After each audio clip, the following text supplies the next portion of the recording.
Narito ang Balitang Pinoy TV. Magandang araw sa atin lahat mga kababayan.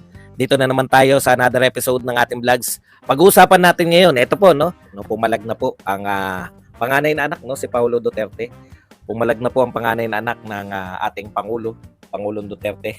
Dating Pangulo pala dahil po sa ginagawa sa kanilang mga taga Davao O partikular sa pamilyang Duterte yung tuloy-tuloy po walang humpay na panggigipit ang ginagawa po nitong mga congressman na naman. Okay, sa pamumuno ng alam niyo na kung sino.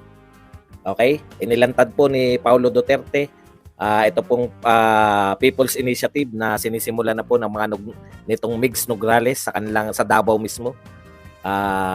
Tsaka marami pa po siya yung pagbabawas po ng budget ayan, pag-uusapan din po natin ito pong nakakapanggigil na wala pong humpay na paninira ng mga lintik ng mga nasa sa ating mahal na Pangulong Duterte. Tapos na po si Pangulong Duterte sa kanyang panunungkulan.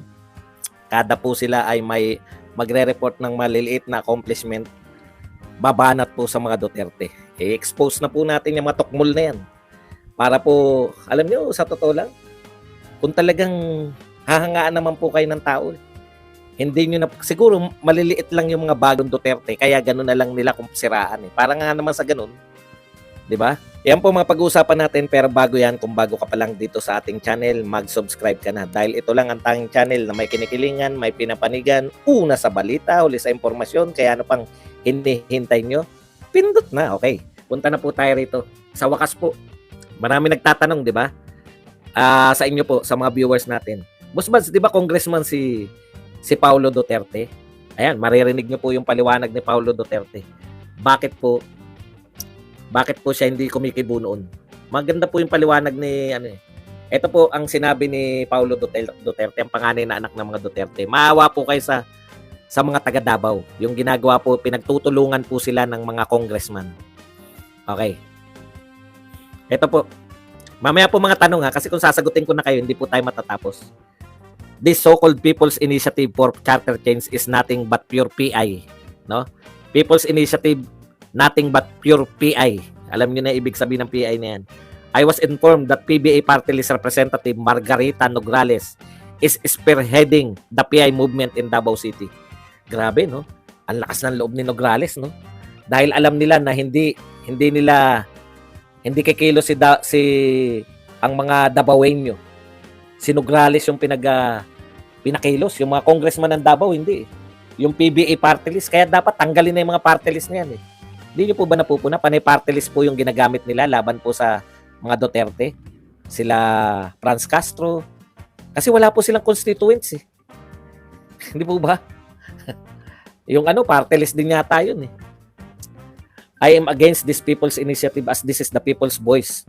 But the voice of, as this is not the people's voice, but the voice of you who wanted to perpetuate themselves in power.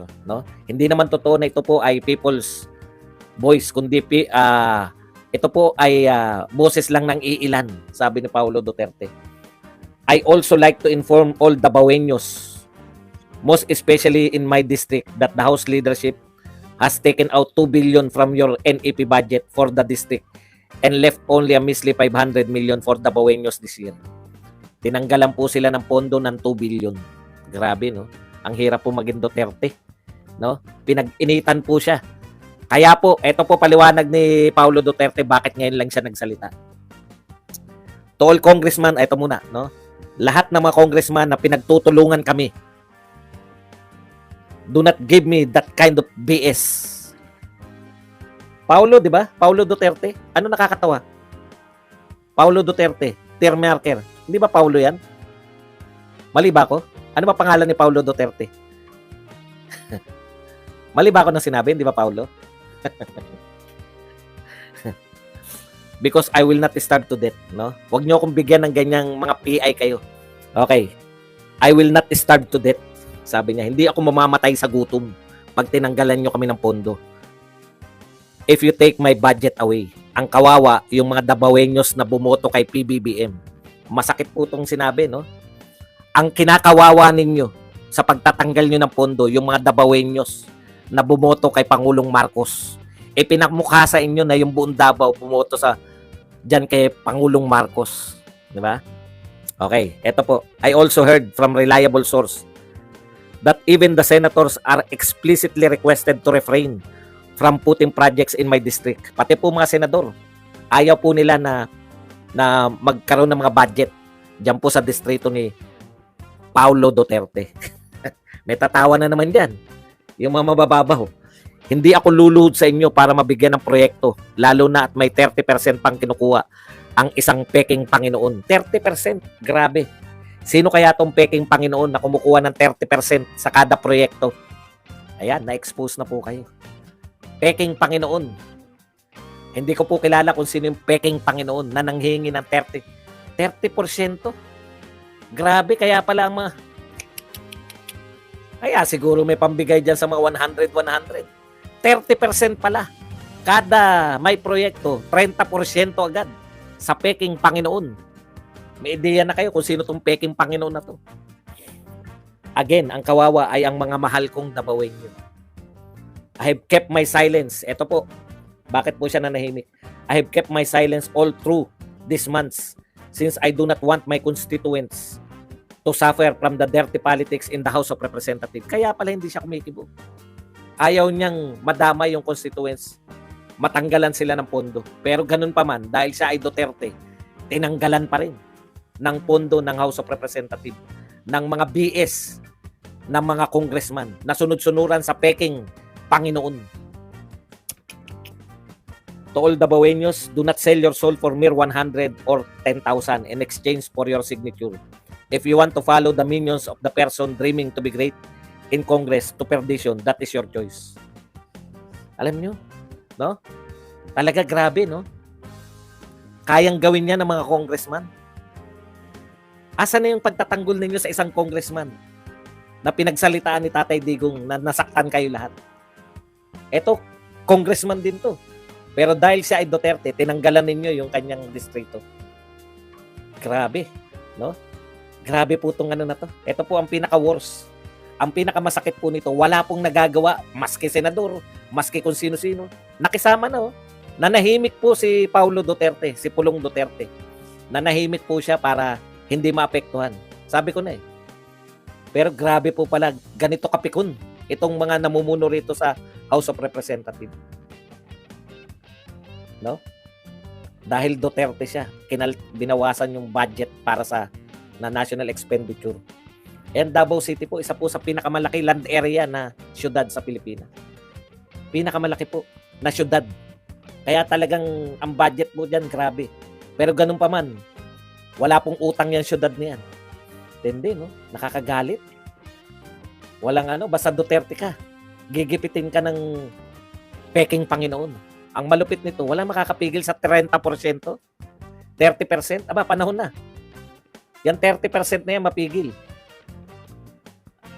Ano po yan? Hindi po makikita yan sa mga, ano, talagang matik yan 30% na yan. Grabe, no? Grabe po. Kaawa-awa pag napag-initan ka. Walang ano sa kanila eh. Talagang, yan talaga yung, ayon kay Pangulong Duterte, di ba sinabi niya yan nung sa Gikan sa Masa? Kaya pala tinanggal na yung Gikan sa Masa eh. Sinabi niya po yan eh. Sabi niya, pag itong Romualdez at Marcos nakatikim ng kapangyarihan, para na silang mga Panginoon. Nakaka-over, hindi mo, parang hindi ka makakapagtimpi sa ginagawa nila, no? Tapos, Davao City na. May kakayahan pa tong si Migs Nograles na party list. Siya yung namamahala. Kasi iniisip ko nun, lahat po kasi, alam niyo po ba yung People's Initiative, dapat lahat ng distrito sa Pilipinas, dapat meron 3%. Lahat na nakapirma. Sabi ko, hindi nila magagawa sa Davao yan. Pero meron pong tumatrabaho. Yung Migs Nograles, taga Davao din ba yung mga Nograles? Alam ko nga, taga Davao yan dahil yan yung kalaban ni Pangulong Duterte dati, di ba? Yung Nograles. Naging kalaban niya sa pagiging mayor eh. Grabe, no? Okay. Pwede na po tayong sumagot. Lahat po ng mga katanungan, kahit sino po, wag na po kayo magbura. At sasagutin po natin lahat yan. kahit na ano pa pong katanungan ng kanilang ang kanila pong sabihin. Sabihin. Teka lang ayusin lang natin tong ano. Ito na nga mga kabalita. Ano na ang masasabi nyo patungkol sa balitang ito? Please comment down below mga kabalita. Pag-usapan natin yan sa comment section. At kung di ka pa nakasubscribe sa ating channel, baka naman